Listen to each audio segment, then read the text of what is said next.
We had a pretty large bang associated with the caution and warning now. Okay, as we have an apparent serious oxygen leak. 4, 3, 2, 1. Houston, we've had a problem.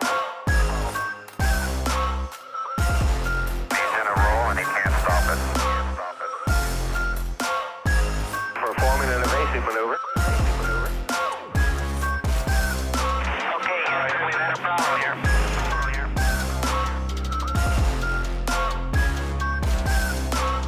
I think we need to do a little more all-weather testing. Welcome to space.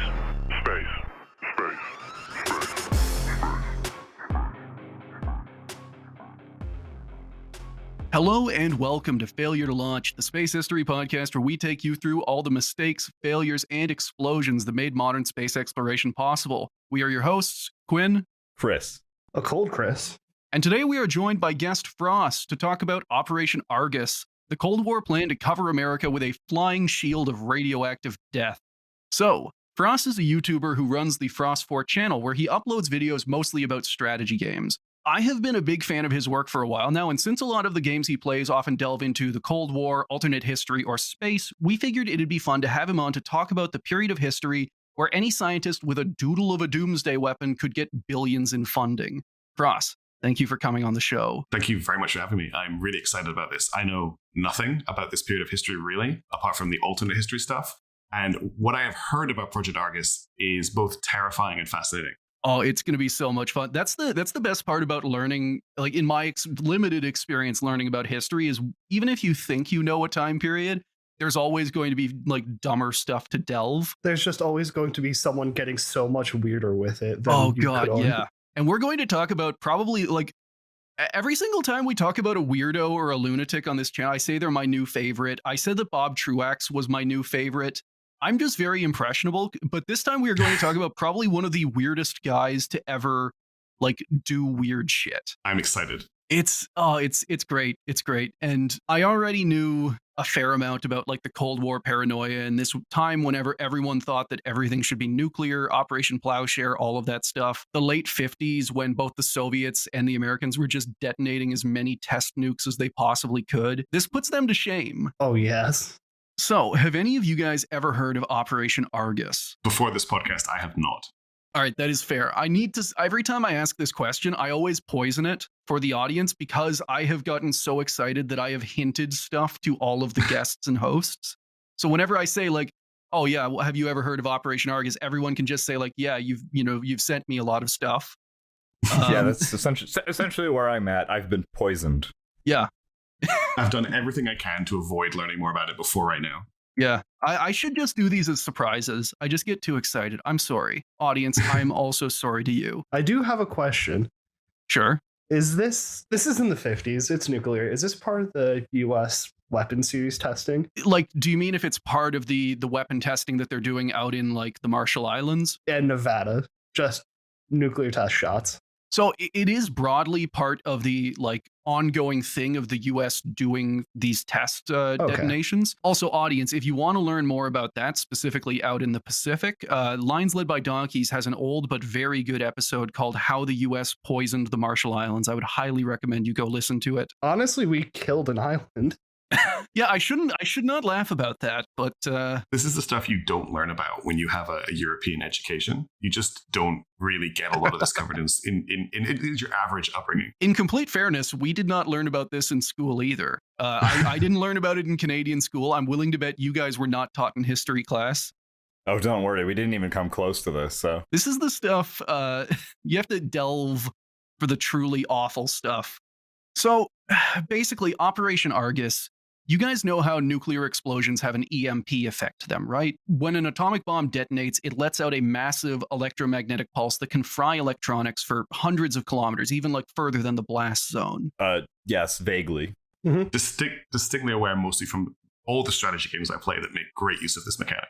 There we go. And there I knew we picked a perfect guest. and there are also ways to design the physics package itself to be more conducive to EMP generation than blast yield. You are right. And this is something that's actually like worked into modern nuclear strategy. For example, one plan was to like launch a single missile high over a target nation and then detonate it. So the EMP would like knock out communications and paralyze the enemy response while the real wave of nukes rolled in. And like you said, other Chris, some nations are even experimenting with super EMPs. So like neutron bombs, like and nuclear weapons that are designed specifically to make massive pulses, instead of just doing that as a byproduct. Correct me if I'm wrong, but if you have a pulse that's powerful enough, you can permanently destroy electronics, not just knock them out for a while.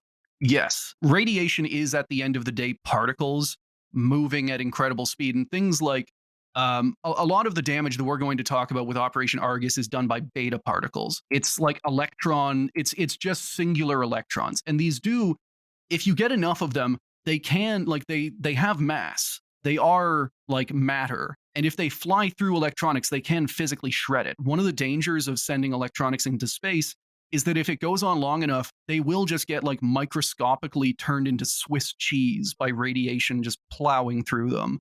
Basically, that is all a long-winded way of saying that the link between nuclear weapons and EMPs is well understood, and it has been since the 1950s.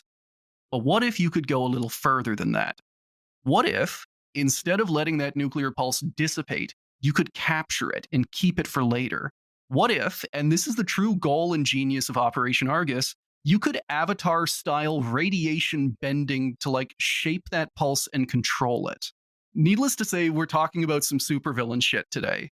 This feels like pure science fiction. Uh-huh. How do we get the jet stream to cooperate with where we want our cloud to be?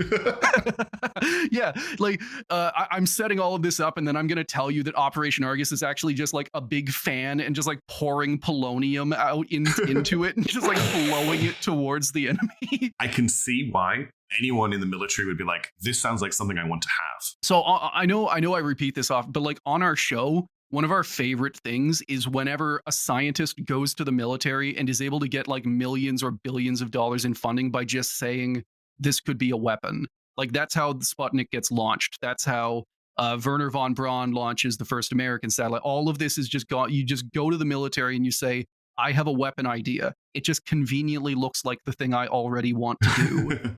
But before we get to any of Operation Argus, we need to talk about the physics that makes it possible and the insane dude who discovered it. For sourcing, I'll mostly be relying on the book Burning the Sky by Mark Wolverton, as well as a couple of articles. As always, all sources will be in the episode description. The Sputnik Panic. So, Sputnik. We all know Sputnik, right? It's about 200 pounds of steel, battery, and beep. It was the first satellite ever launched, and as a scientific instrument, it was completely pointless. But that is also not what it was meant to do. Like a lot of stories on our podcast, this one starts on October 4th, 1957, when a little beepy ball was launched into orbit on top of a modified ballistic missile. More than just beeping for a few weeks, Sputnik set off a media and political firestorm that would shake the entire world. Oh, the Earth in the bottom right. That is I was about to bring that up. That one is a Soviet cartoon, I believe. Look at my screaming child. The one next to it as well with the guy screaming at the sky. Yeah, that I believe is an American one, and it's meant to represent like the whole gist of all of this is that America is sleeping at the wheel while the Russians are getting ahead. If anyone's gonna throw trash into space, it's gotta be me. Us. So up to that point, the Soviet Union was largely viewed as a technological backwater, a brutish authoritarian state whose only prominence on the world stage came from its massive army. America was comfortably ahead in just about every metric that mattered in the Cold War. They had more nukes, more ways to deliver them, and more bases to store them. We talked about this way back in our first series, but Strategic Air Command under Curtis LeMay made it a policy to fly huge fleets of bombers clear over Soviet territory for no purpose other than intimidation. The US was the dominating force at this time. You might have some technology, but hear me out. I have enough bombers to cloud the sky. I have Lockheed and Boeing, and they have Compromat on me, so I'm going to keep to giving them money. Now, at the same time, Sputnik should not have been a surprise to anyone. The Soviets had very clearly stated their intent to launch a satellite during the International Geophysical Year, or IGY, which was a sort of international science Olympics. They had also publicly announced successful tests of the R-7 ballistic missile. But in both cases, Western governments and media had laughed them off. Don't get tense. You know how complicated it is to build and launch a satellite. Those people will never be able to do it. That is a direct quote from General Meteris, the head of the US Army's ballistic missile program, and it was about a week before Sputnik launched. This sort of national contempt was everywhere, and when it all came crashing down, it impacted just about every facet of American life. So they have spent so long going like, the Soviets cannot possibly do that. And then the Soviets do it, and everyone's suddenly like, oh, we're behind. How long was General Medeiros still a general after he said that? General Medeiros asked to retire. So the American missile program at the time, one of the reasons it was so delayed in launching a satellite was because the Army, Navy, and Air Force were all competing with each other and like siphoning off, which means all of the funding, every rocket only got Split a third of the ways. funding. Yeah. And General Meteris, he actually wound up winning the race, and the US Army became they launched the first American satellite. So Wow, way to just trash my entire bit. what was your bit? Sorry, I didn't No, hear I just it. said that he gets fired immediately. Shit. Forced to resign. So yeah, and there is a fun story where like he was, because Werner von Braun, on top of being a Nazi, was also that same kind of personality that all rocket scientists are, where he's just like incredibly type A personality. And General Meteris, like one of his main roles was just like lassoing and controlling von Braun to prevent him from like saying something stupid to the president and getting all their funding cut. Saying It's like something catastrophically wrestling stupid. his arm down from the Nazi salute whenever he hears an anthem. He just has a shot collar around his leg. It's a saw trap, but it just like forces his arm back down at his side. But yeah, like Sputnik at the end of the day was a huge impact, like to American pride. For the government, it set off an immediate blame game. The Soviets had gotten to something first, and that was not right. If America wasn't first at a thing, it was because someone had fucked up, big time. They pointed the finger at Eisenhower, who pointed the finger right back at them. Politicians blamed a lack of education spending. They demanded huge networks of fallout shelters and founded all kinds of government research orgs that'd go toe-to-toe with Soviet scientists. Critically, one of those was the Advanced Research Projects Agency, or ARPA, better known today as DARPA. Oh, the source of all the true fun stuff. Yeah. America's toy box. The most militant. And it is kind of fun. Like they will not talk about it as much, but all of these organizations, all of these movements start in the immediate like paranoia-racked response to Sputnik. When the U.S. government tax dial just goes from Yeah, and just and, a nice hose to full on fire blast. yeah. And we did cover this way back in our first episode, but audience as well, there is the very good book, Red Moon Rising. And a lot of this kind of covers Eisenhower's like being in an impossible situation because his whole shtick was trying to rein in the US budget. So he was like in charge of cutting funding everywhere. And then all of a sudden Sputnik launches and everybody has a proposal for how America can fight back. And every one of those proposals is like, I need $100 billion right now, no questions. What a time to be alive. Yes. What a time to be an entrepreneuring used car salesman. If you just had an idea for anything and you could push it well enough, I'm sure you could have gotten so much money. Oh, you God, could just yeah. affix yourself to the government money nozzle. Now, for the American public, the concern was a little different. They were under threat. While Sputnik itself was harmless, the Soviets had made it very clear that the R-7 was a missile first, and that they could have easily swapped the satellite for a nuke. For the first time in literal centuries, an American rival had the power and capability to strike at them anywhere.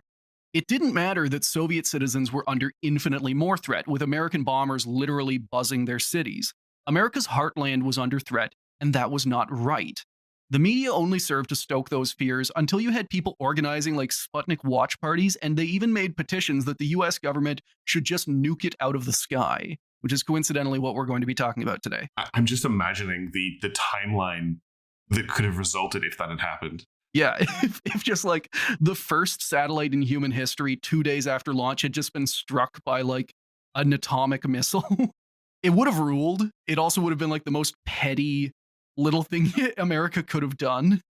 The biggest backhand in history. Yeah. Sputnik just flies over the horizon. Fucking shoot it down now! Kill it! Unidentified fucking thing! Where's the beeping ball, Mansley? And radioactive waste just fucking showers over rural Idaho. worth it. Just hairs falling out, teeth are falling out. Take that ball. Yeah. Well, I mean, it is kind of like take the Chinese spy balloon and just set it like 70 years earlier and just like fucking kill it. Use our most advanced technology and blow it out of the sky. Just shrieking. F-22 moment. F-22 mentioned. Yes. Finally, the response from American scientists was mixed. Rocket scientists like Werner von Braun cursed the government for holding them back or insisted that the Soviets had actually cheated by stealing American rocket secrets. Do not mention Paperclip. Don't mention Operation Paperclip. Don't mention how we stole German secrets. I was going to say, only we can get away with stealing this stuff, but then I'm not American and I don't feel I can say that. No, I think you still can. Two of us are, and yeah, we can. I'm Canadian, and I think I can pretty credibly say that. I mean, at the same time, the U.S., USSR, France, and Britain all had pretty competitive programs immediately after World War II to like grab up as much V2 and like rocket know-how as possible. Operation Paperclip is just the most successful and most famous of those. So that's how the rocket scientists are handling it. Meanwhile, physicists like James Van Allen were a bit more sanguine about Sputnik, seeing the achievement as one for mankind more than an American failure. Brilliant achievement. He wrote, also praising Korolev for picking a transmission frequency that could be picked up by anyone with a radio. So for those who don't know, the first American planned satellite, Vanguard, its radios were set to a kind of high frequency that could only be picked up by like researchers. Meanwhile, Sputnik, as like a very wise propaganda move, was beeping so that just anyone anywhere could pick it up. That's pretty smart. Yeah, but one man heard about Sputnik and got an idea. Nicholas Christofilos, a Greek-American scientist working on fusion reactors, knew the subtext of the Sputnik launch. He knew that the Soviets were advertising that they could drop an atomic warhead anywhere on the planet. And instead of panicking or getting mad that America hadn't been first, Nick decided that he was going to stop them. He came up with a plan to destroy any Soviet warhead or satellite that came anywhere near wholly American airspace. The way you built that up, the way he sounds like such an American hero, has me extremely worried about what's coming next. Oh, our precious boy has some ideas, it sounds like. He's a fun one. And you can see his picture there on, I guess, slide 22, 21. Wait, no. You coined Christofilos effect. We made the bit of that about the law of Chris attraction and how Chris is just always conglomerate. Listen, I'm sorry, but we are 70 years too late. We're too late. Nicholas Christofilos. Just give me a second. I want to practice saying Christofilos. Christofilos. I'm mostly just going to call him Nick from here on out. Our boy, Nicky C. Our boy, Nick Christ. Defending holy American airspace. Yeah, like Nick Christ is going to be our weapon. Our boy, Nicholas Christofilos. God, I guarantee you, like whenever he was growing up in Boston, people called him that. Nicholas.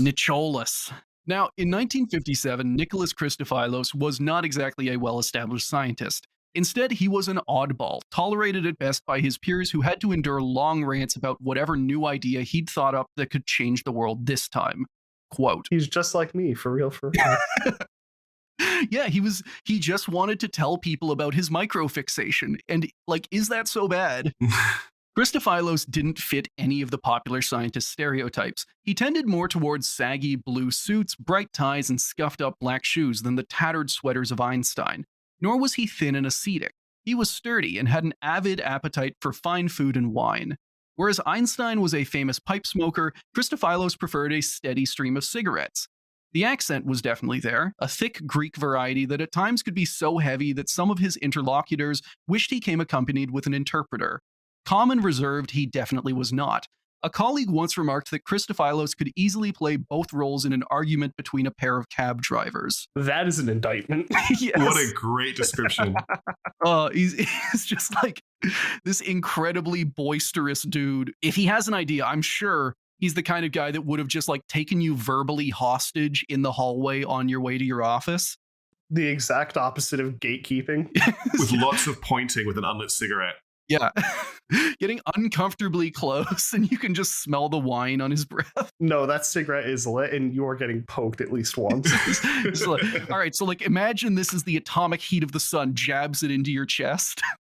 It's hot, right? You feel that, yeah? All right, so what if we did that with a nuke? What if we made it bigger? What if it just was, it felt that way over your entire body, Yeah. all at once? Over and over again.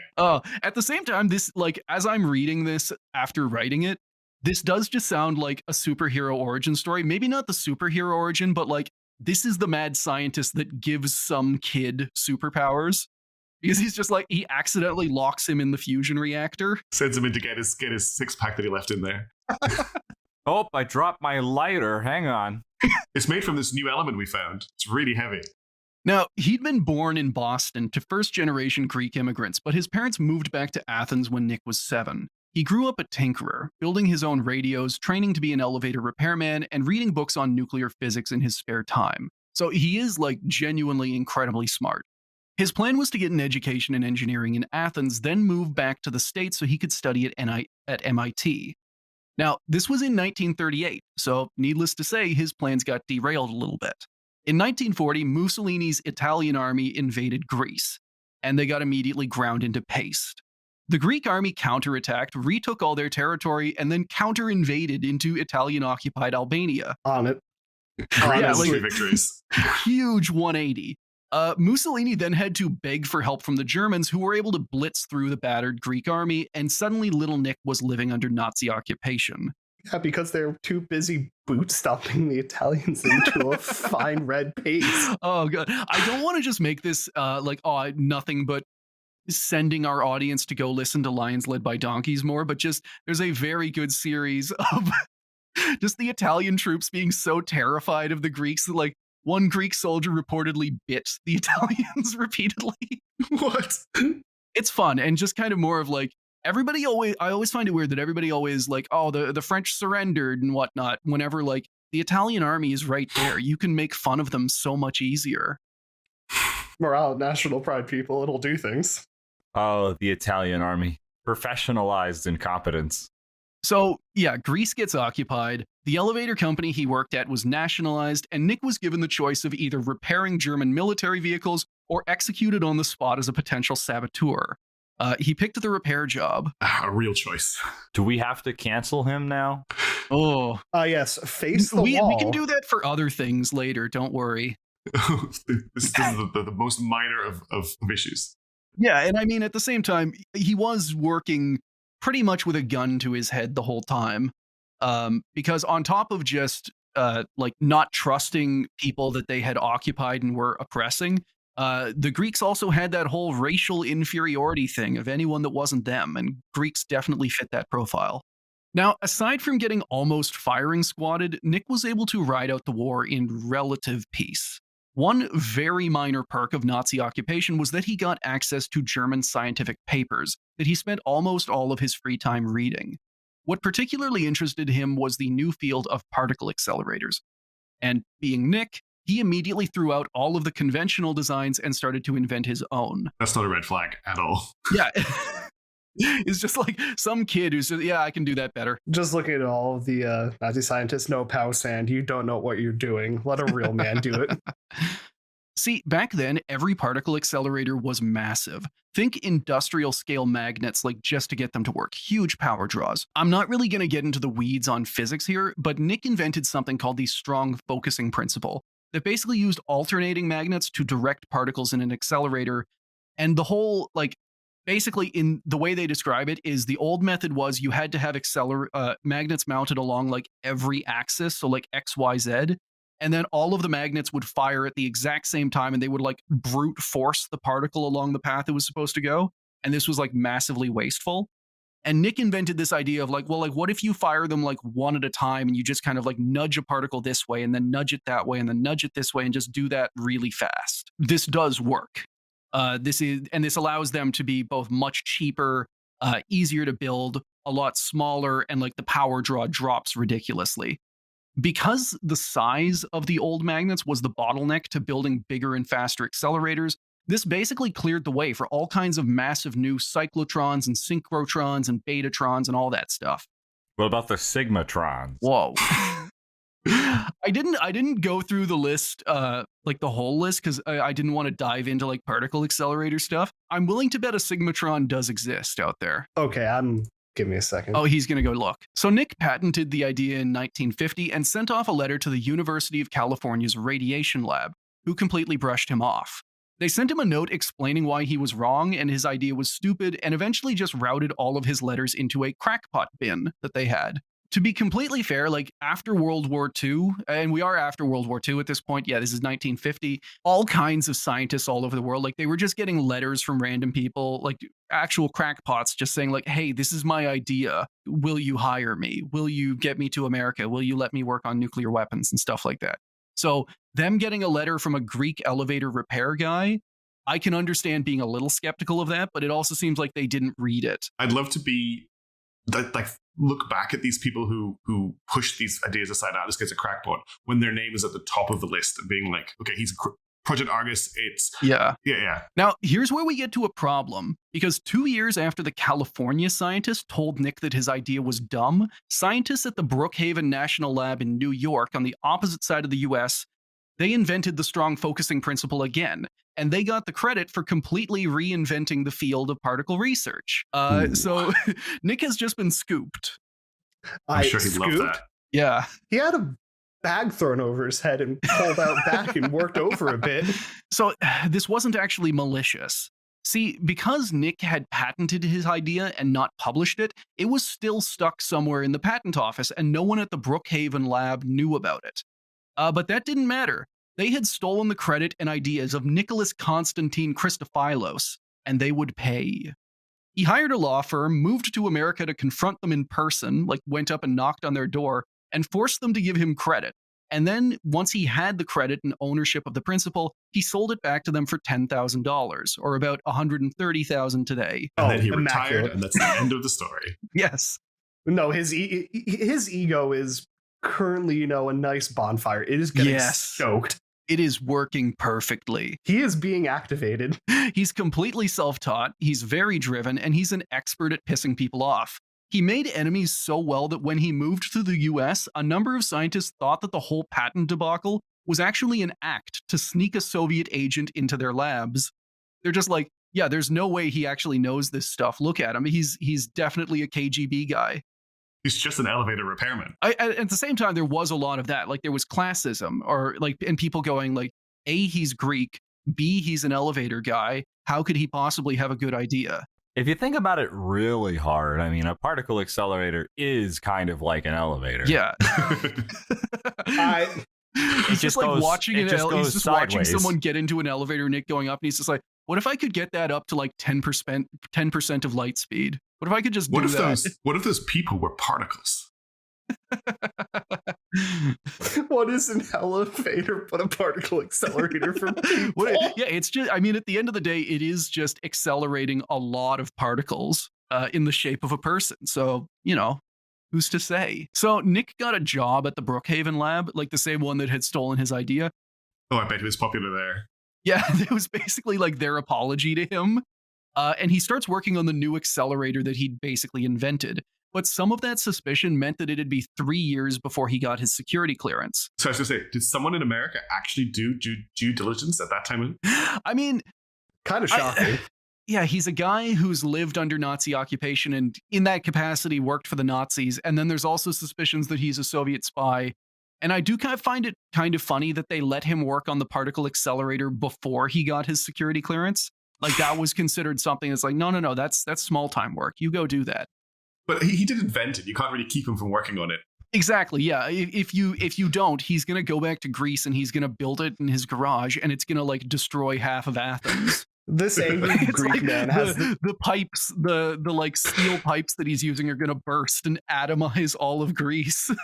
Listen, as far as they know, and as far as we know, the angry Greek man, he had the secret sauce. But once he got that security clearance, he was able to move to California and work on his real dream: fusion reactors and nuclear weapons. Did he actually start working at the place that threw his letters into the loony bin?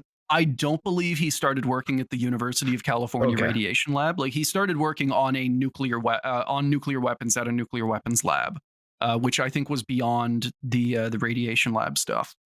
But do we think that after he moved to California, he resisted the urge to go to that lab? Oh, he absolutely would have gone and just like, found his original letter in the trash.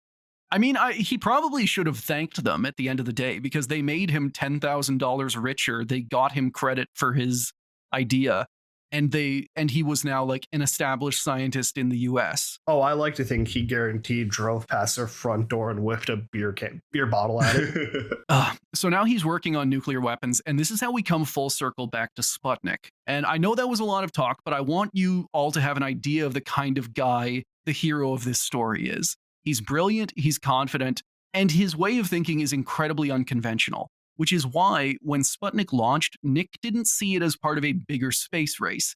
He saw the satellite itself, Sputnik 1, as a problem to solve, and he decided to destroy it. Yes, because that satellite is here to attack and dethrone God. Therefore, we must pluck it from the American sky. He is kind of just like immediate impulse in, reaction out. Satellite is up there. I don't like it. Kill it. Remove it from my presence.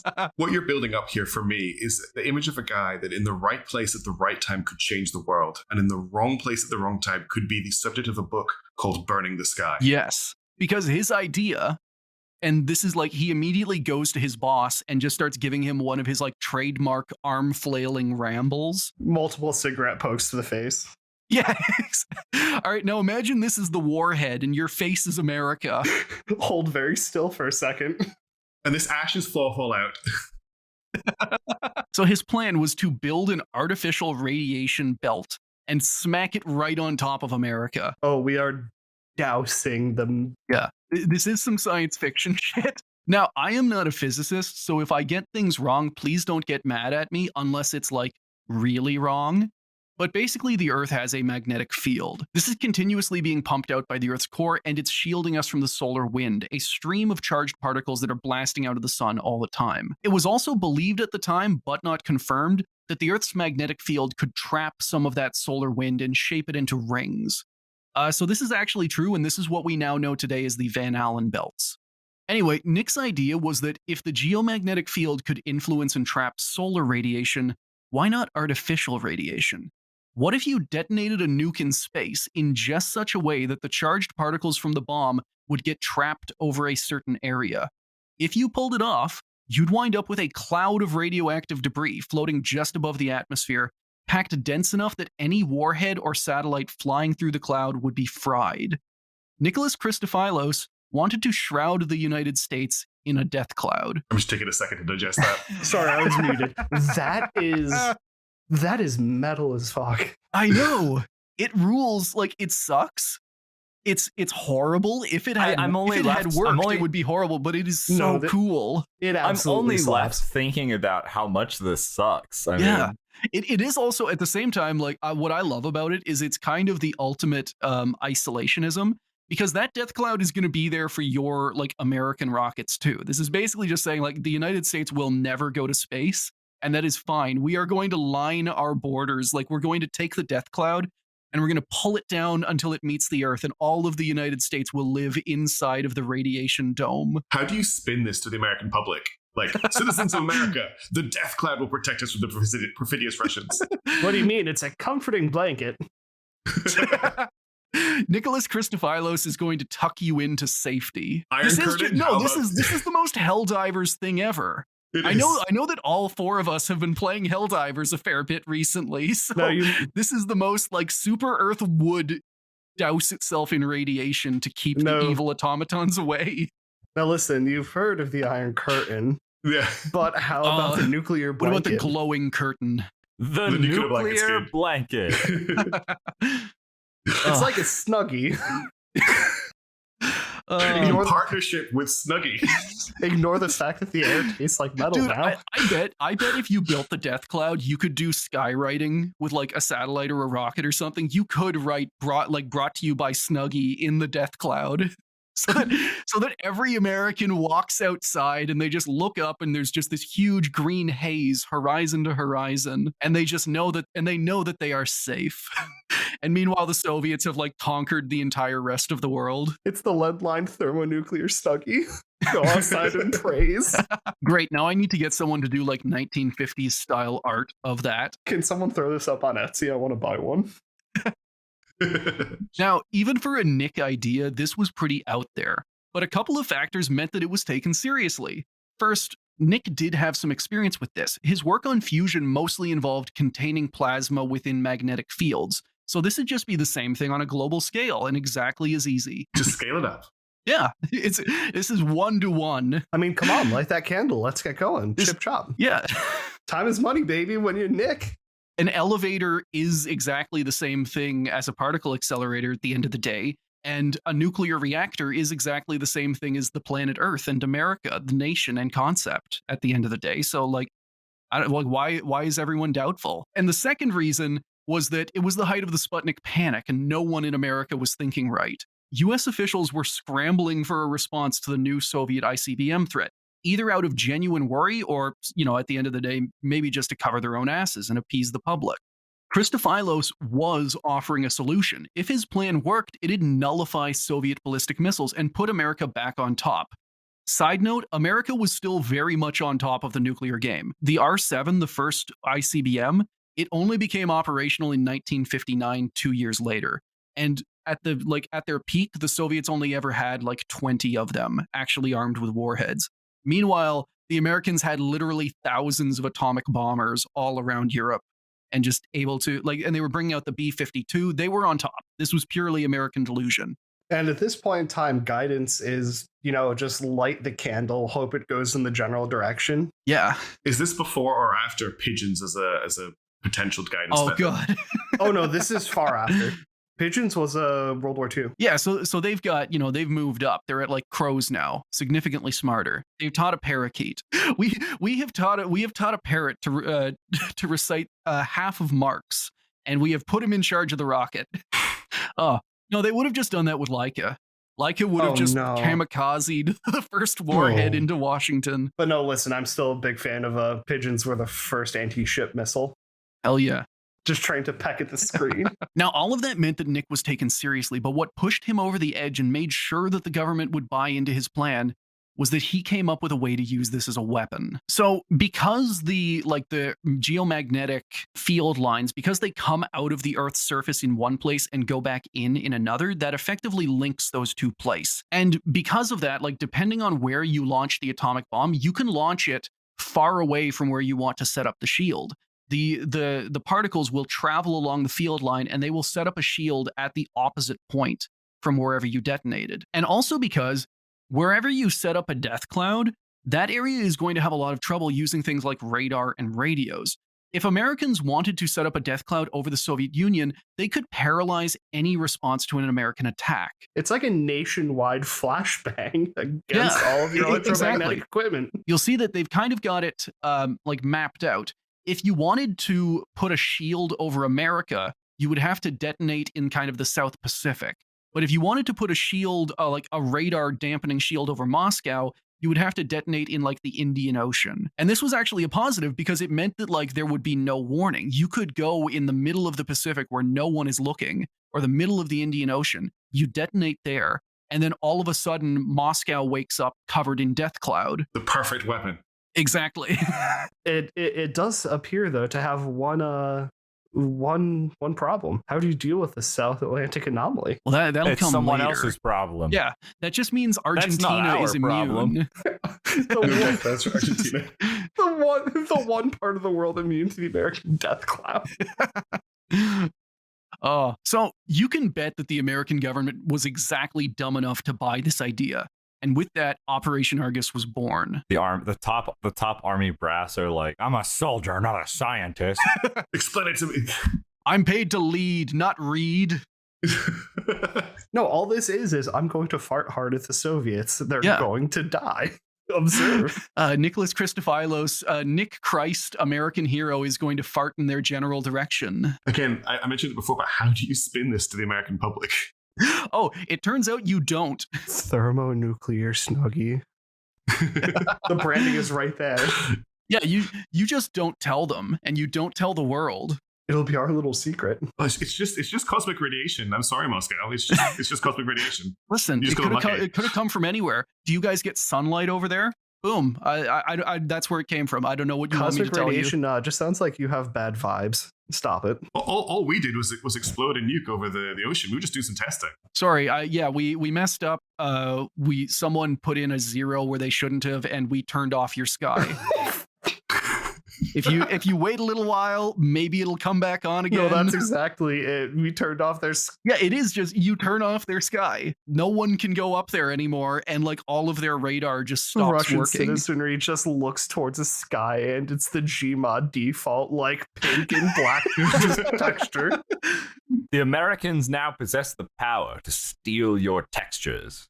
Operation Argus and Task Force 88. And Operation Argus was not a small project. Christofilos' idea was given massive priority and basically infinite resources by the US government. Engineers immediately set to work modifying a handful of X-17 sounding rockets to carry small nuclear warheads. Meanwhile, a new satellite, Explorer 4, was being specially designed to track the Argus detonations, and the US Navy started prepping an entire carrier battle group, Task Force 88, just so that it could launch these test rockets. I know this happened quite a while ago, but I'm actually getting anxious reading how fast this progressed. Uh-huh. Oh no, at this point in time, the US government, if you spoke the right words, they would get really weird with it really quick. So there is actually a reason why it's going this fast, and it's not a good one. Oh, sorry. Keep it together, keep those vocal cords loose. I know, I can feel them. Vocal cords are just like muscles. You use them, they tear, they grow back stronger. Then eventually you can just blow someone's ears out. Yeah, that sounds plausible enough to be true, I guess. It's I just do primal scream training. Yeah, but wait a week. And again, I want to be clear on this. They task an entire carrier battle group. So like they have an aircraft carrier, they have something like 20 other ships, more than 4,500 sailors wind up going on this mission. And like the 4th American satellite ever, Explorer 4, was secretly being designed only to test these Argus detonations. They needed a satellite up in space in order to see if it worked or not. This is so cool. Yeah, and this is just like, some crazy Greek dude shouted at the president, and now I guess we're turning off the sky. Now Fuck we're Argentina. going to fry Explorer 4 for The science. Greek mystic has determined it, so make it happen. The Oracle. The Oracle of Delphi is just this man. the Oracle of Christofilos. I don't really know what the science is. He was shouting about elevators and flicking cigarette ash in my face. I just gave him the money. I just wanted him to go away. I just said yes. Flicking cigarette ash in my eye. I like your words, funny magic man. He would be able to give the most effective elevator pitch because he would get in and then like manually disable the elevator until you tell him like, yes. He is hitting the e-stop. He is pulling circuits. He is putting cigarettes out on your face until you say yes. Now, I also want to give, not warning, but like the way this story works. As soon as the proposal is done, Christofilos kind of stops being involved. Like he is not going out and leading the carrier. He gets the ball rolling. He is around as a scientist. But from this point on, the US Navy is in control, and they are going to play with nukes in probably one of the most unsafe ways I have ever heard of. You can see Task Force 88. So that's just like a small selection of the ships they've got. They've got a full-on aircraft carrier. You can also see the launch on slide 16 there of one of these little rockets. Oh, for a nuclear carrying rocket, it is not ascending that fast. You can also notice that it veers off to the side pretty quickly. Make a note of that. I'm lucky my cats are asleep. Also, this is like, at least for the ships, those cruisers, that's like my favorite era, or one of my favorites. Like the very earliest missile cruisers. This is honestly getting concerningly high fleet. At a rapid pace. Yeah, I mean, we do. We have modified cruisers that are launching jury-rigged atomic rockets that have very little guidance. The plan was for Task Force 88 to steam out to the South Atlantic and fire its Argus rockets into space where they would detonate, and Explorer 4 would be ready to analyze the resulting radiation field. Now, this wasn't meant to make a radiation shield over the US. Remember that the optimal place for that is somewhere out in the Pacific. They picked the Atlantic because of something called the South Atlantic Anomaly, an area just over Argentina where the Earth's magnetic field becomes incredibly weak, and that also means that it is a hot spot for solar radiation. I'm I haven't checked, but I feel like there might be like more cancer rates in that area because you can see in that map there, the Earth's like magnetic field strength just plummets. Yeah, that is screwed if that's actually true. Just the Earth has decided no. No, that right there. This particular part, Uruguay, don't need it. Burn it out. It's the Earth is just focusing a magnifying glass on itself in this one spot. South American listeners, we love you. Stay safe. Like, do not go outside. Do not look at the sun. The sun is much more dangerous for you than Spike us. the Earth. I happen to be in a place with a lot of geomagnetic field strength, so you know. Oh, look at you. I feel like I'm pretty lucky there. Oh, look at you with your nice geomagnetic strength. I mean, you're in like the same area, Chris. Let's not get carried away here. We need to make that as part of our introductions. Is we just list off the geomagnetic field strength of wherever we are and use that to identify. Just like, oh, you fucking radiation laden peasant. I've got the benefit of the mega magnet. What have you got? I am unspoiled by the sun. I mean, at the same time, like the places on this map where you can see that it is like the most like Australia, I'm looking at it here, and it's like if you go up 100 kilometers, it seems to change drastically over the course of Australia. It's very interesting. If you look at the actual vegetation across Australia, it does kind of get a little bit more barren the more that you get. Okay.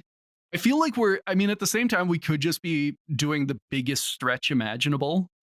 And like saying that like very tiny differences in the Earth's magnetic field are just like, oh, so that's why Argentina is like that. We are just cranking the pseudoscience. Wasn't that hole in the ozone also near where the South Atlantic anomaly is? Possibly. Let me look that up. Australia. No, I thought it was like right over Antarctica.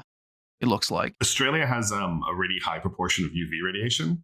I don't know why. Ew. Oh, okay. It is interesting though, just how part of it is just because the Earth is not a sphere, but how non-uniform so much of that is. Like the magnetic field is really weird. The ozone layer is really weird. UV dispersion is really weird.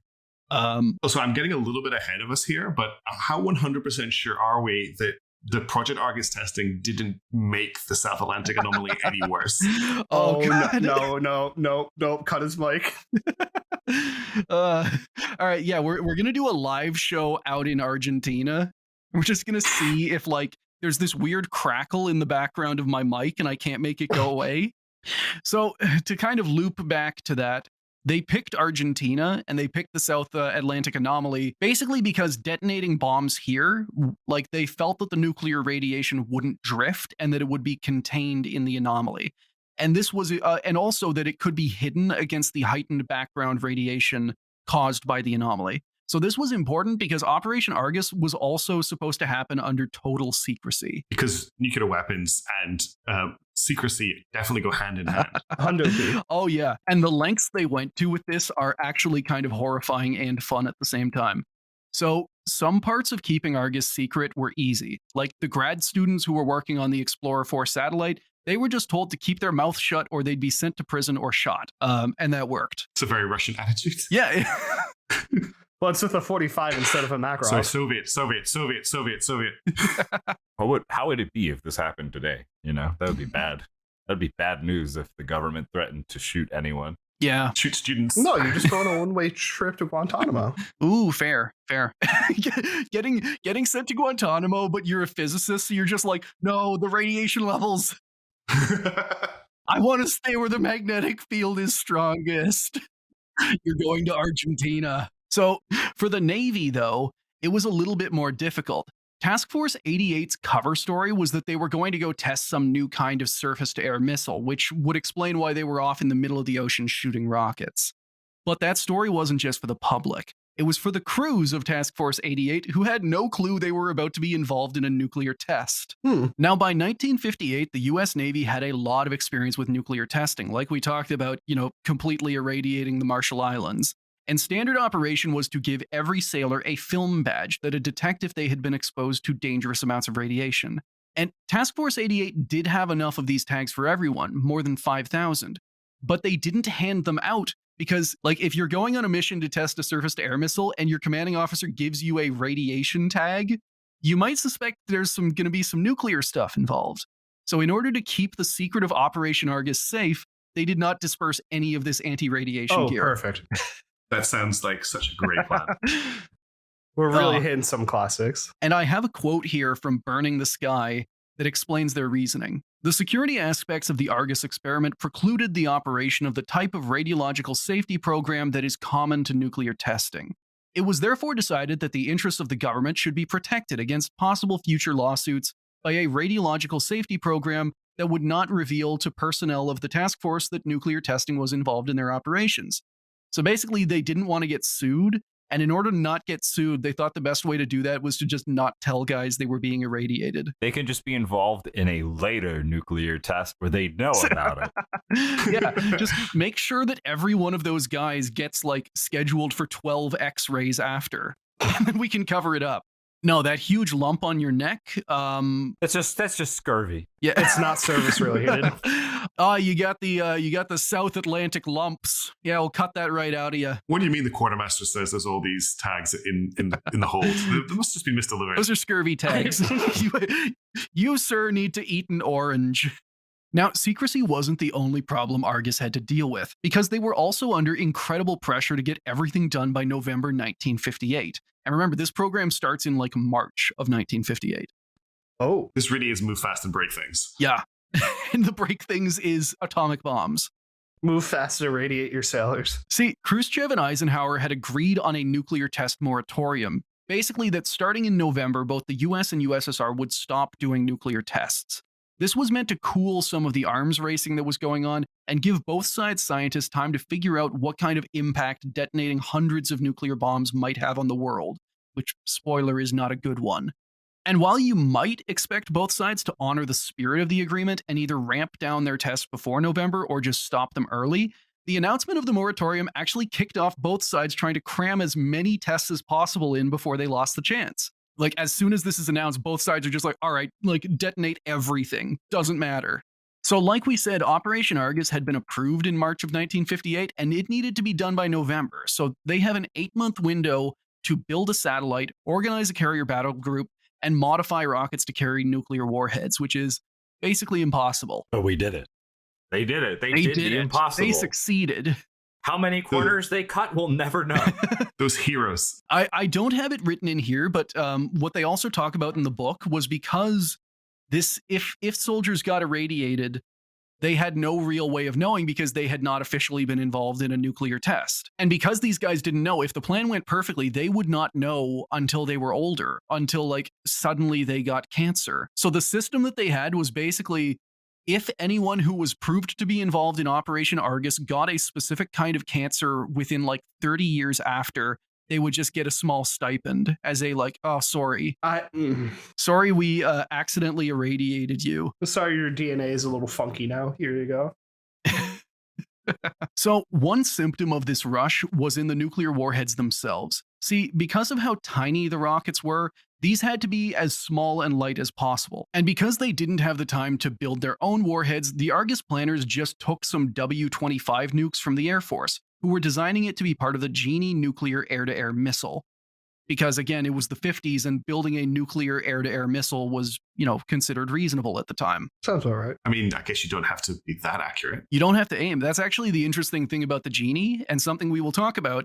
It had no guidance system because they just considered like it'll blow up everything within a few miles. So you just aim it vaguely in the direction of the Soviet Union and you'll probably hit something. I would love to see all of those packed into one of those like those like rocket pods on a plane and just fire off 50 Genies. Stop that. Save it for Ace Combat 8. Oh God, can't wait. But in 1958, the W-25, this warhead they'd picked, was incredibly new, and it had been tested precisely once. They also didn't have time to rig up any kind of advanced trigger, so they just used a timer instead. Quote, "This nuclear warhead had nothing but the simplest fuse. It was ignited by the acceleration of the rocket. It was going to run for whatever the time was at the end of which it was going to detonate. That's all there was to it. Once it was started, there was no way of turning it off." This sucks so hard. This is the craziest thing I have ever heard. I know. When you told me about the timing system for Oh my god, the who was it? APO. Which was No, three, no, which was just that's- like three this is kitchen going back in clocks time. fused Yeah, together. Even further than the APO, that was R7. Oh, the I think it was like one of the early Sputniks had a timer that was just built out of clocks that a guy found. Yeah. Mm-hmm. But this is two less clocks. This is just one. This is just one clock, and at the end of it, it is triggered by something moving. It could be the rocket. It could be someone, I don't know, maybe jostling the warhead a little bit. It's going to go boom after, I believe it was 700 seconds. And you've airbursted your task force. Nice. And there's absolutely no way you can stop it. No. Once it is activated, it is going. And this could be a problem since the X-17 rockets that would carry the warheads, they also didn't have any kind of controls. They were just big dumb fireworks. If a rocket failed early, if it fell back into the sea, or if it even just like, if only the first stage fired and it just started falling back to Earth, it would fall onto Task Force 88 with a triggered nuclear warhead more powerful than the one that destroyed Hiroshima. So there was actually the chance that they would just airburst a fleet. Yes, there was a very real chance. It's Always Sunny title card of Task Force 88 accidentally nukes Argentina. The gang screws up a timer. Nick nukes Buenos Aires. That almost happens. Somewhere in the chain of command, there would have been at least one person who knew all of these facts. Oh, yeah. Yeah. And approved it, even knowing how many ways this could go wrong. So we're actually just about to get to that because the crew, the 4,000 or so main crew of Task Force 88 did not know any of this. Only the captains of the ships, like their upper officers, and the very small launch crew that would actually be in charge of launching these rockets. And would any of you guys like to guess how much training those launch crews got on these nuclear warheads? Less than 6 weeks. Okay, you're correct there. Oh, God. So these are a standard just sounding rocket, right? That they've just done some adjustments to? Yes. They probably got yelled at by some Air Force guys, so... So the actual answer is they all did a 3-week course. Oh, that's totally sufficient. They had not worked with rockets before, and they had not worked with nuclear warheads. I don't know what the breakdown was. Maybe it was 50% nukes, 50% rockets. But they were good to go. So as a layman to rocketry, what would you say would be the optimum training period for this kind of mission? Years. A lot of time. Ideally, you would also just have like, you could have some new trainees on stuff. I am also not an expert, but like I'd imagine you'd want to have some new trainees and then some mid-tier guys and then some high-tier guys.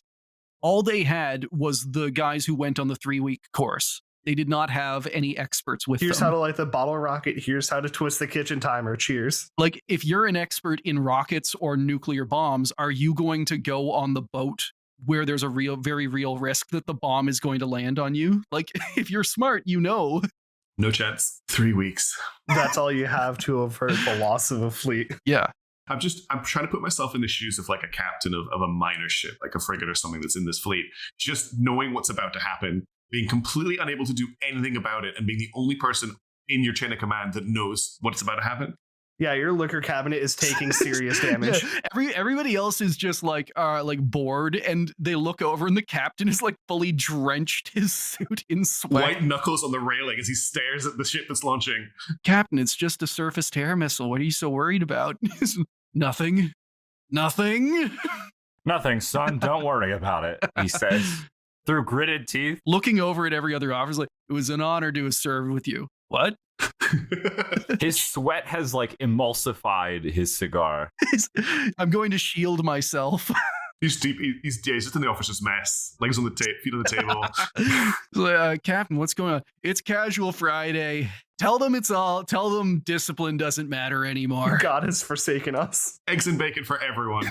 He's treating all of them like it's their last day on Earth, and he's just being incredibly nice to every sailor he meets. The captains at the helms of their ships, and then the ocean starts speaking Latin. Ominous Latin chanting intensifies. The Argus launches. Now, I don't want to disappoint people, but things did not, like in the actual launches, things did not go as badly as people might expect. Thank God. But they didn't go great. They still went very bad. Oh. This is failure to launch after all. We don't talk about successes, except when we do occasionally. And after all of the risks we just talked about, you would be amazed that Task Force 88 wasn't immediately turned into floating scrap. When the task force reached the launch site, they also got to deal with the weather. Admiral Mustin, the head of the task force, explained it like this. We, on the other hand, had to launch it from the deck of a ship. It's kind of a cliche to say from the deck of a rolling ship till you stop and figure what the forecasts are for weather in that part of the world. Almost any time of the year, you name it, that part of the world is pretty uncompromising. Down in that part of the Atlantic, there's practically no data because nobody goes there. The weather is so lousy. The average wind force was gale. Huh. Wow. Yeah. So they're out there. They're in like permanent hurricane typhoon weather, and the ship is rocking back and forth, and they need to get the rocket to go straight up perfectly. A rocket that doesn't have guidance. Yeah, I did the math, and it's still going to get pushed around by the wind once it's launched. But with a target altitude of 800 kilometers, every 1 degree that the rocket is like tilted will throw it off course by about 15 kilometers, which for what they're doing is pretty big. Someone got talked down from trying to press the button at the right moment as their boat rocked. I'm sure of it. It's just like turning my head sideways and squinting to like try and line it up as I am about to press the big red button. Did you say that every degree that it's off is 15 kilometers? 15 kilometers, yes. And it goes off a lot more by 1 degree.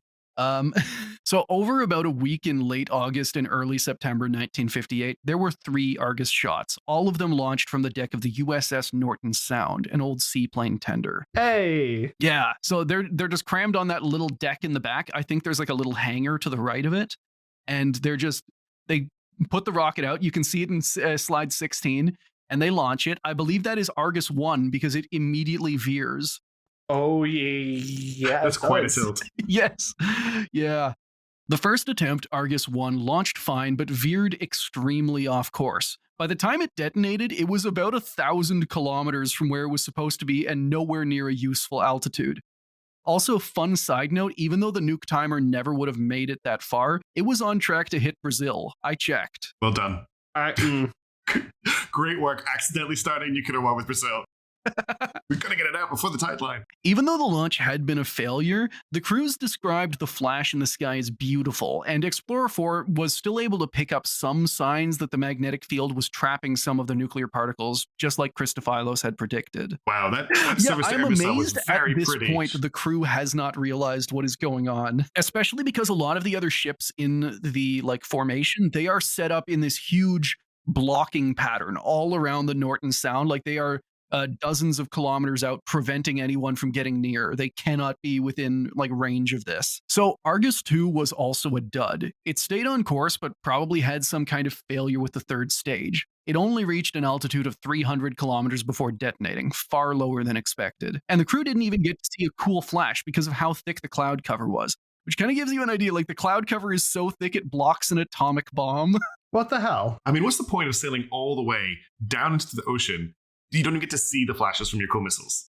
So with Argus 2 a failure, the crew of the Norton Sound were down to their last nuke. If the Argus 3 launch didn't work perfectly, the entire program would go to waste, and that damn test moratorium meant that they might never be able to try again, which I always find it fun. Like, we have very rarely had the pressure to get something done in this show be something that is good, and all of these guys are like, God damn it, I won't be able to test nuclear bombs anymore. Like, if we don't get this done right now, the arms race is going to stop, guys. Do you understand? Do you understand what's at stake? Can you imagine the tongue lashing that the missile techs and the scientists got when the first 2 launches failed? I'm sure it would have been ridiculous. The amount of swearing. They would have left that conference room faces stained with cigarette ash. Sticking of cheap wine be thrown over them. Now, on September 6th, 1958, Argus 3 was rolled out and set up on deck. As the wind pitched the ship back and forth and the countdown reached 0, the ship's captain pressed the launch button. And nothing happened. Uh-oh. One of the Navy missilemen, Dick Culp, remembered it like this. It was like 4, 5, 6 minutes gone by. We were all sitting there thinking, okay, we've got a 2-kiloton nuclear warhead sitting on top of a 3-stage rocket in the South Atlantic in a storm. What was the best way to get the damn thing off the fantail without obliterating everyone within 5 miles? You literally can't make this up. No. No one would believe that this was real if it was in fiction. Just tilt it and push it. Yeah, and this is also not an isolated thing. In the Soviets, they had a similar incident to this whenever Korolev was doing his first tests of the R-7 ballistic missile. They had some kind of scenario where they were using a crane to like put the warhead onto the rocket, and then something messed up and the crane broke. The warhead wound up precariously dangling like nose down, about to detonate, and they had to like do some kind of weird Looney Tunes shit to prevent it destroying Baikonur. And that same level of inventiveness and Looney Tunes perseverance pays off here, because the technicians were able to like disarm the nuke and then figure out what went wrong with the rocket. Some incredibly brave technician went out onto the launch pad to find out what was going on, didn't Yeah. they? It would be instantaneous for him, you know. One moment he's working on a bomb, and the next is nothing. Yeah, you know, and it doesn't matter if you're inside the little hangar, like 10 meters away. You're equally brave. Now, trying to defuse some of the "we almost nuked ourselves" tension, one of the captains of a nearby destroyer in the task force sent the Norton Sound a matchbook with the note, "Maybe this will help," because the rocket had just like failed to ignite. Please get this away from us. Yeah, and this is one of the ships that is assigned to be close by, so they don't have the option of running. Now, when they tried again, Argus 3 flew perfectly. Its nuke went off at an altitude of almost 800 kilometers, every search plane was able to track its progress, and the Explorer 4 satellite picked up the cloud of particles from the detonation cleanly.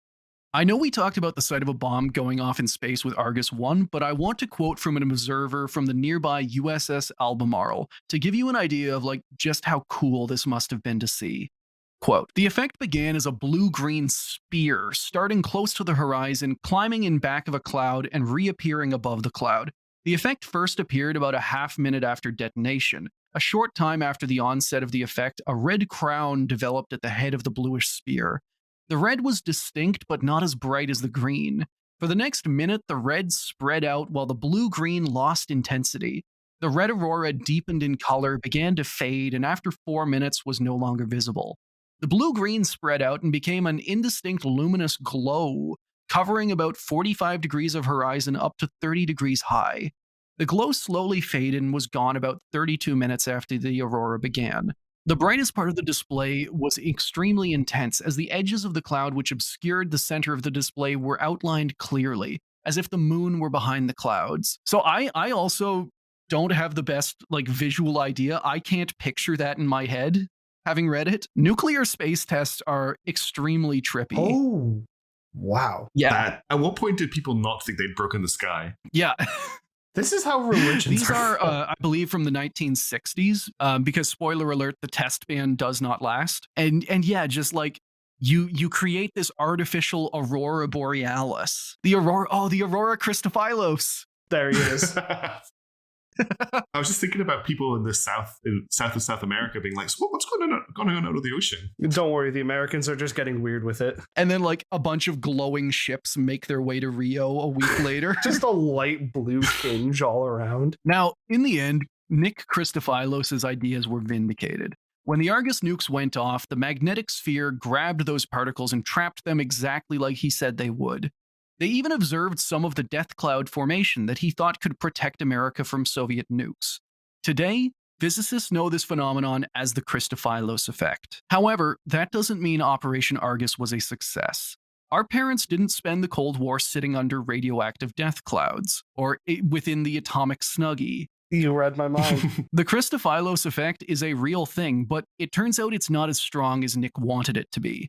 The particles weren't trapped long enough, they dissipate too quickly, and they don't stay in a dense enough cloud for the idea to actually be useful for defense or offense. So it does exist.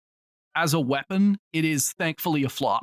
Because, yeah, like we said, otherwise our parents could have grown up looking at the green-tinged And sky. we would have forearms.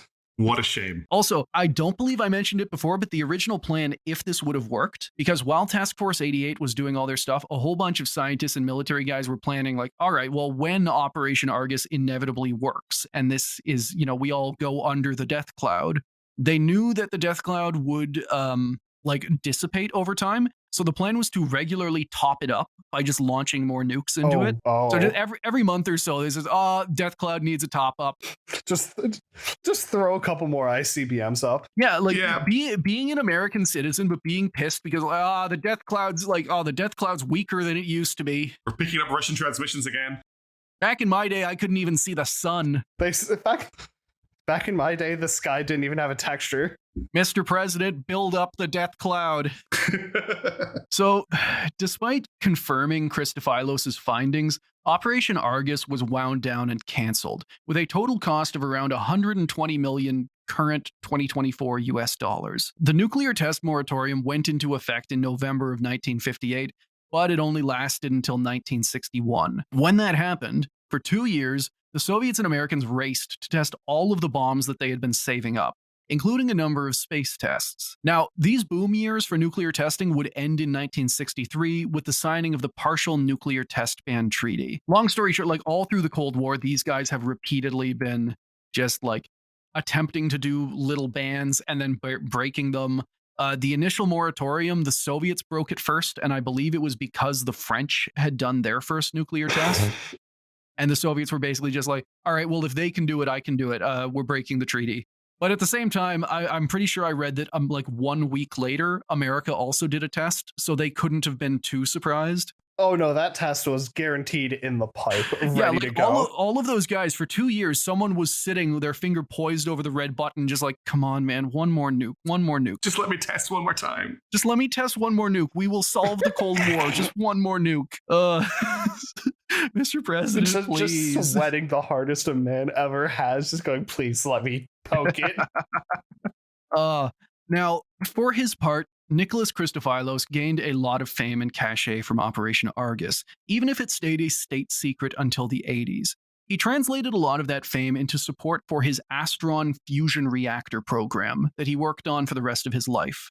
But by the 1970s, Astron was in trouble. It was years behind schedule, millions over budget, and it had an administration getting, pretty clearly ready to shut it down.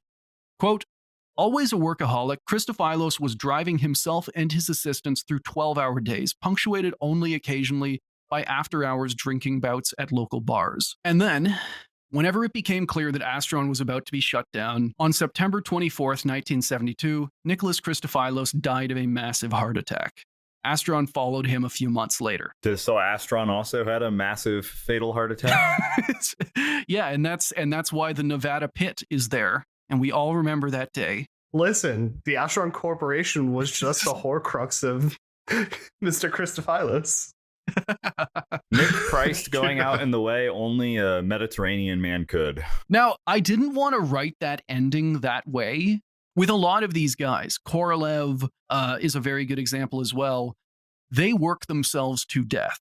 These workaholic rocket guys, they wind up just like going until like Korolev dies from surgical complications because his heart is so weak. Christofilos gets his project canceled and then just his heart just gives out. Audience and Chris's and our guest, I want you to remember him for the death cloud he tried to give us instead of the fusion reactor he didn't give us. Truly a king. And that, guys, is the story of Operation Argus, the plan to build the nuclear snuggie over America. How do we all feel? Man, it really ended as quickly as it started, huh? Suddenly there was a childhood genius from Greece, and he grew up to become an elevator repairman, and he was like, I can make a particle accelerator better than those people. And then Sputnik happened. Hire me for your American job, and I will come to America to work my American job for my American dollars. The way you're saying this, I'm just picturing Borat, or I could easily see an Operation Argus movie where Nick Christofilos is just played by Sacha Baron Cohen. Oppenheimer 2. Oppenheimer 2, The Greek Connection. But the terrifying thing for me really is seeing how absolutely cavalier that testing schedule was and knowing that is just the tip of the iceberg. And we've seen it so many times. Like normally for the Soviets, it's rushing something to get it done for like the holidays or propaganda value. I love that for the Americans, they're rushing to get it done. And like the thing that will happen if they don't get it done is nuclear disarmament and peace. Listen, guys, they're gonna make another ball beep at us. And we need a jet cloud. If I have to listen to that radio one more time, if I have to know there's a dog up there one more time.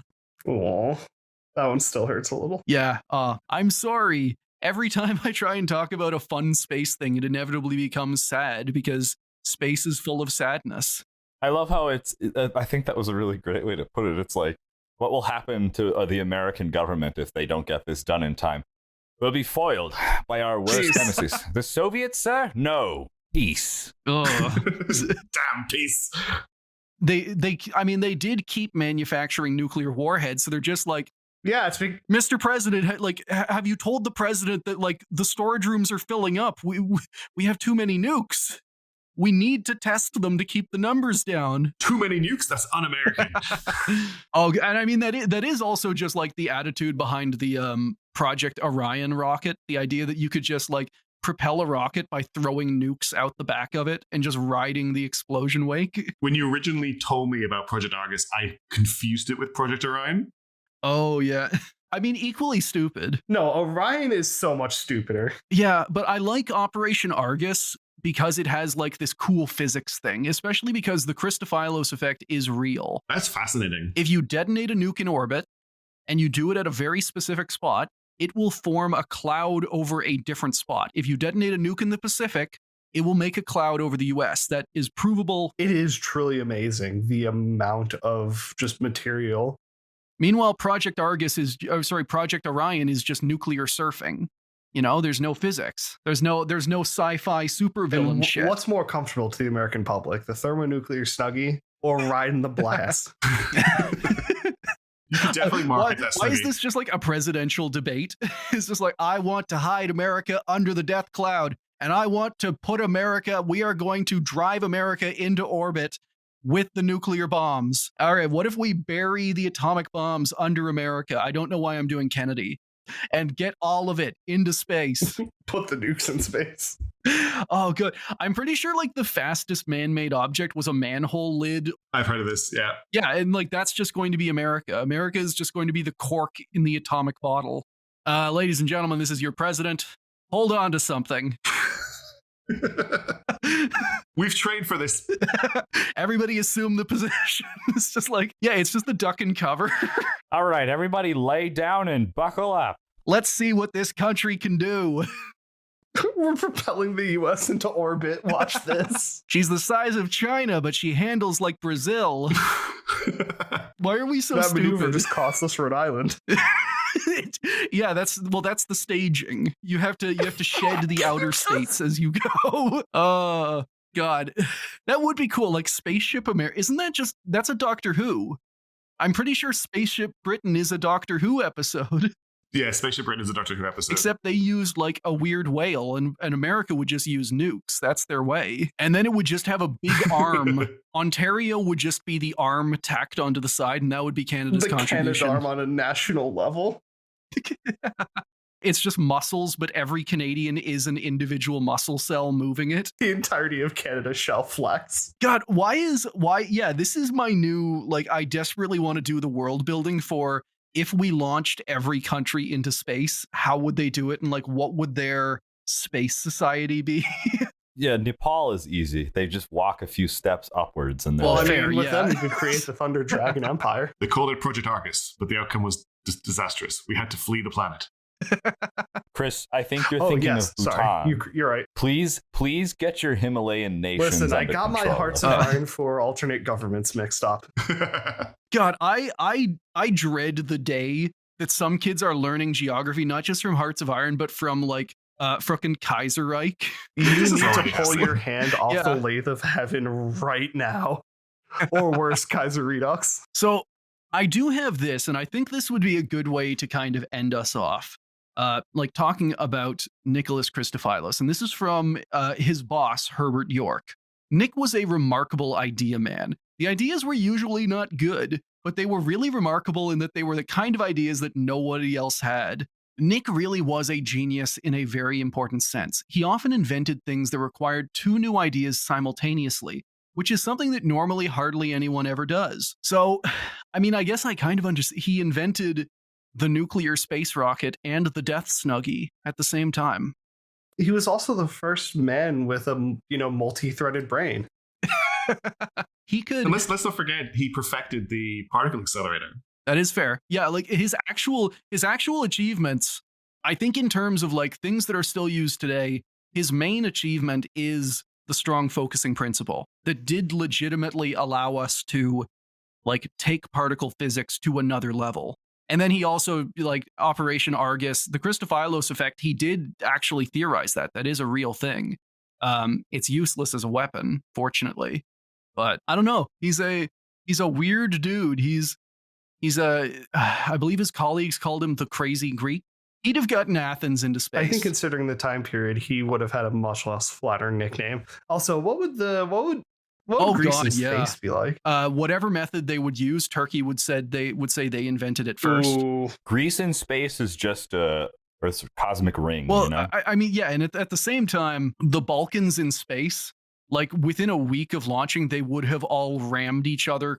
Just formed one ball. No, they would have destroyed each other. They would have like relativistic impacted each other.